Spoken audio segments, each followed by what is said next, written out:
cas, j'ai un sentiment de réussite, pas nécessairement de satisfaction totale, parce que c'était un rêve, c'était surtout un défi. Et aujourd'hui, on peut dire que ce défi a été relevé. Certes, il y a beaucoup de choses à améliorer, mais pour une première, la République démocratique du Congo et la Fédération nationale congolaise de judo étaient au rendez-vous. Et ce rendez-vous, nous l'avons respecté et nous avons eu le goût de rééditer l'exploit et pourquoi pas de l'améliorer. La RDC a rejeté beaucoup de médailles, notamment donc quelques-unes en or. Une fierté pour la République démocratique du Congo. Effectivement, c'est une fierté pour la République démocratique du Congo, pour plusieurs sports en général et le judo en particulier. Pourquoi? Parce que pour le judo, nous avons eu 28 nations. 28 nations. La République démocratique du Congo est sortie avec 4 médailles, une en bronze et une en argent et 4 en bronze. Dans le classement, nous sommes la 3e nation africaine après le Maroc et le Cameroun. Il faudrait dire que nos athlètes ne sont pas tous habitués à des compétitions internationales, mais celle-ci était une première pour beaucoup. Mais pour une première, voir comment les enfants se sont comportés, cela annonce des bonnes choses. Et nous allons aller dans ce sens-là, accompagner les enfants. Et nous demandons le soutien du gouvernement, du président de la République, son Excellence Félix-Antoine Tshisekedi Tshilombo, qui nous a dotés de ce grand héritage infrastructurel. Nous lui demandons de continuer, de nous soutenir, mais surtout aux sponsors de venir. Vous avez vu, le judo a drainé du monde. Le judo a réuni des parents, des enfants, des nationalités. Le judo est rentable. Chers sponsors, venez, nous vous attendons et vous serez satisfaits. La maintenance de ces infrastructures, notamment. C'est passé aujourd'hui. La présence du Premier ministre, Maître Gims et le gouvernement. Ah oui. Non, effectivement, la Fédération nationale congolaise de judo, les judokas en particulier, ont été bénis par la présence de son Excellence Issa Maloko Ndekenge, Premier ministre du gouvernement. Il était accompagné par d'autres ministres du gouvernement, le ministre Ebéran Kolongele, le ministre des Infrastructures Molendo Sakobi, le ministre de la Communication, le ministre des Affaires foncières, M. Molendo Sakobi, le ministre de la Communication et Médias, M. Patrick Mouyaya, mais surtout, nous avons eu la visite de la star du pays, Maître Gims, qui est venu communier avec les judokas avant son concert au Palais du Peuple. Nous étions honorés. Le Premier ministre a remis des médailles, le Premier ministre a encouragé les athlètes, le Premier ministre a encouragé la fédération. Une fois de plus, nous sommes honorés et nous allons garantir la réussite et le travail bien fait au peuple congolais et au gouvernement. Merci beaucoup, maître. Merci. Question pour ça. Non, ça va. Le plus grand bénéfice des Jeux de la francophonie, ce n'est pas une semaine nous avons passé dans le sport, mais c'est l'héritage des infrastructures. Aujourd'hui, le judo qui se mesurait dans les lieux ouverts, dans des endroits sans sécurité, nous avons des endroits fermés, sécurisés dans les normes internationales. Aujourd'hui, nous sommes capables d'organiser des championnats d'Afrique, nous sommes capables d'organiser des Open, nous sommes capables d'organiser des grands slams, des compétitions internationales, et cela va perdurer. Pour cela, nous disons merci au chef de l'État. À nous, les sportifs, de prendre soin de ces bâtiments, au gouvernement de laisser la gestion aux professionnels. Nous ne voulons pas de l'immixtion dans un bâtiment sportif et nous pensons que c'est de cette manière-là que nous allons garder l'élan et la gestion et ce bâtiment-là dans les bonnes conditions.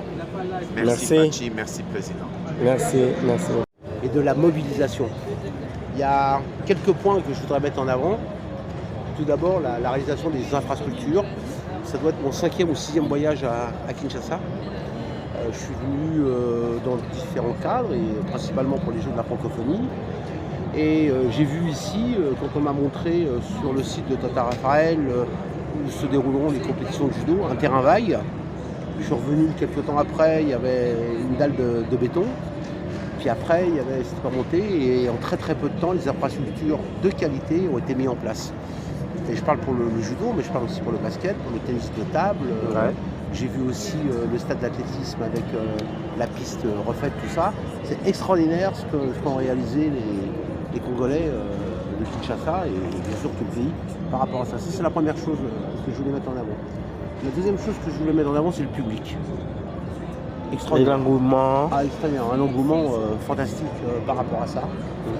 La salle pleine, un public bruyant, ça c'est sûr, passionné, mais aussi connaisseur. Et respectueux des adversaires. Je n'ai pas entendu un seul sifflet. Pas un seul sifflet, peut-être aussi, à juste titre ou non, ils estimaient qu'un tel et tel combattant avait été, aurait pu gagner, ou ainsi de suite. Voilà, je n'ai pas entendu un seul sifflet par rapport à ça. C'est extraordinaire, l'engouement. Vraiment, c'est un spectacle. Les tribunes, c'est un spectacle. Ça, c'est la chose. Et la troisième chose que je veux mettre en avant, c'est l'équipe d'organisation. Ça fait un certain temps qu'on travaille ensemble. On a fait des stages. Qui ont été gérés un peu par la Confégèse. Il y a eu des stages sportifs, mais il y a aussi des stages, techniques, et ainsi de suite. Il y a un groupe avec lequel on a travaillé, une quarantaine de personnes. J'étais pas tout seul, j'étais avec un monsieur du Niger qui s'appelle Youssouf Abderrahman.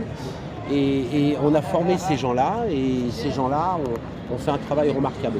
Dans des conditions pas faciles, et ça je ne reviendrai pas dessus, mais il y a des conditions pas faciles, mais ils ont été présents tous les jours. Et même si je comprends complètement une certaine frustration qu'ils ont eue, c'est des passionnés de judo, et ils ont dit non, on ne peut pas abandonner, parce que nous on est passionnés de judo, on est passionnés parce que ce sont les Jeux de la francophonie, et on est passionnés parce qu'on est congolais et on veut donner une bonne image. Non, c'est positif. C'est positif. Alors ça a démarré, c'était pas facile, le démarrage n'a pas été facile, mais tous les jours il y avait de l'amélioration. Tous les jours il y avait de l'amélioration. Je parlais moi pas mal avec mes collègues des autres disciplines, que ce soit le tennis de table, que ce soit la lutte, tout ça. Je crois qu'on a tous le même sentiment, et on est ravis que ces Jeux de la francophonie, les 9e Jeux, aient eu lieu à Kinshasa. Et je dirais, et ça maintenant j'en suis convaincu, je sais que certaines délégations étaient réticentes à venir, elles ont eu tort. Merci beaucoup. Merci beaucoup. Voilà. Merci. À la Fédération internationale de judo. J'étais là déjà au mois de novembre pour animer un séminaire d'arbitrage pendant 3 jours ici. Un séminaire sur la clarification des règles d'arbitrage avec les arbitres, les coachs et en même temps les athlètes de haut niveau. Donc c'est mon deuxième voyage aujourd'hui dans ces Jeux de la francophonie. Mais vous savez, je peux dire que nous avons passé des moments extraordinaires. Mais il ne faut pas qu'on oublie aussi que Kinshasa a toujours été un endroit, une ville de très grandes rencontres. Nous n'avons jamais cette fameuse rencontre Mohamed Ali, George Foreman.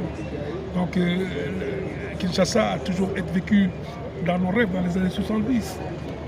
C'est pour cela que si on revient ici en pèlerinage. On revient dans un endroit, dans un lieu qui est sacré pour nous.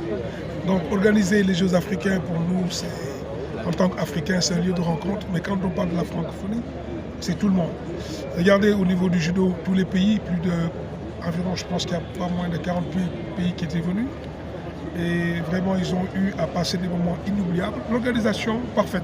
Parce que vous savez, dans ces moments-là, il faut dire que nous sommes déjà invités, participants, mais aussi nous sommes des hôtes. Nous devons nous changer notre casquette d'être là comme des hôtes, mais d'être là pour souhaiter la bienvenue, parce qu'on est en terre d'Afrique. Je peux vous confirmer qu'au niveau de l'organisation, tout s'est bien passé. La preuve, on a aujourd'hui une compétition par équipe avec l'arrivée du Premier ministre. C'est honorable pour ces gens du sport, pour notre sport, le judo. En tout cas, ce que je peux dire au nom de l'Union africaine de judo, au nom des participants qui sont venus, nous avons eu des moments inoubliables. La fête était belle pendant presque une semaine.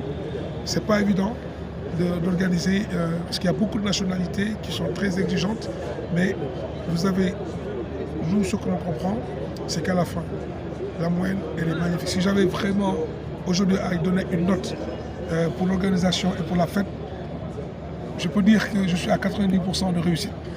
Et je pèse bien mes mots. Vous savez, l'essentiel, c'est de pouvoir arriver à ce stade-là. Regardez la fête, tout le monde est là, relax. À partir de demain, les délégations vont rentrer. Et c'est ça, la réussite. Maintenant, ce qu'il faut, c'est de capitaliser les acquis. C'est très rapidement organiser des Open internationaux, des tournois internationaux, continuer dans ce dynamisme pour favoriser l'essor des grands athlètes et d'en faire de Kinshasa une rencontre, parce que vous avez les infrastructures qui sont sur place. Et c'est ça qui manque en Afrique. Ouais. En tout cas, bravo, toutes mes félicitations et à très bientôt pour un grand tournoi international et pourquoi pas un championnat du monde. Merci beaucoup.